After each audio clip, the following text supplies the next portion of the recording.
ಸಿಡಿಮತಿ ನಂಗೆ ಇರ್ತಾನೆ ನನ್ ಸಾಮೆ.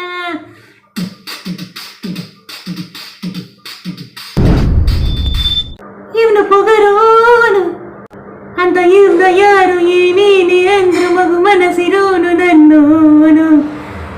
ಜಗಮೊಂಡೋನು ಅಂತ ಊರ ಜನರು ಏನೇನೆ ಅಂದ್ರು ಮಹಾರಾಜನಂಕ ನನ್ನೋನು.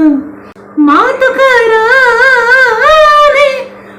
ಮನ್ಸು ಸವಿ ಬೆಣ್ಣೆ ಕಲ್ಲಿನ ಹಂಗೆ ಕಾಣು ಇವನಲ್ಲಿ ದೈವ ರೂಪವ ಕಂಡೆ ನಾನಮ್ಮ. ನೋಡೋಕ ಸಿಡಿಮತಿ ನಂಗೆ ಇರ್ತಾ